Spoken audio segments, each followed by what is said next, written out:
Kaway-kaway, flex ko lang po itong nabili kong Black Prince Rubber Tree na 5-in-1. 5 po siyang puno na sama-samang nakatanim dito sa isang malaking timba. Actually, hihiwag-hiwagin ko to pero titingnan ko lang kung paano ko siya paghihiwa-hiwalay.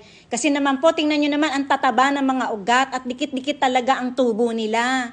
Sa nagtatanong nga pala kung saan ang origin itong Black Prince, ito po ay shipment galing China. At mayroon pong hub ng mga imported plants dito po sa Cavite. So may mga suppliers tayo ng iba't ibang imported plants dito lamang sa Cavite po.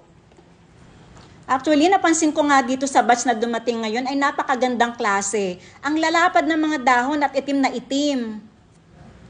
Problema ko lang talaga ngayon kung paano ko sila paghihiwa-hiwalayin. So naisip ko na ibabad muna sila dito sa isang running water. Ito po sa gripo na mga 15 to 20 minutes. At least makakatulong to para lumuwag naman ang kapit ng mga ugat nila.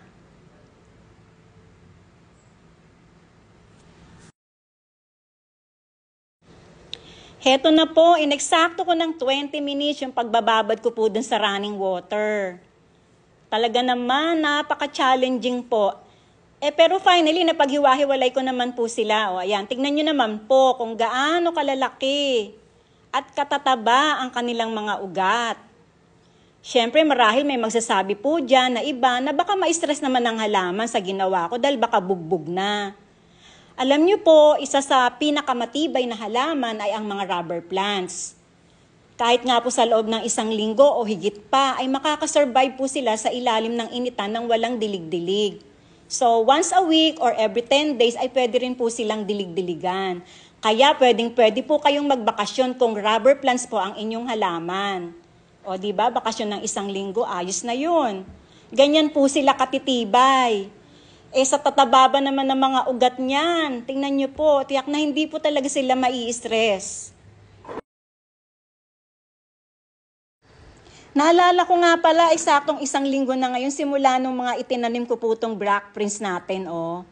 Pasensya na po, hindi ko na po naipakita sa inyo nung aking pagsasaling tanim dahil inabot na po ako ng dilim nun Sa magtatanong po ano po yung gamit kong potting mix sa kanila, ang formula ko po ay 80% organic loam soil na hinaluan po ng 20% pinatuyong pupo ng baka.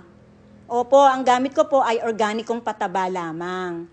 So dito po sila, nakaka-receive sila ng bahagyang sikat ng araw, pero after 2 weeks, diyan ko na po sila ililipat.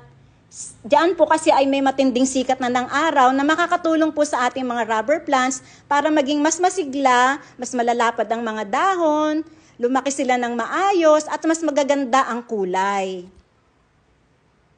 Muli, ito po ang The Late Bloomer. Maraming salamat po sa pagsubaybay. Hanggang sa muli. Happy planting!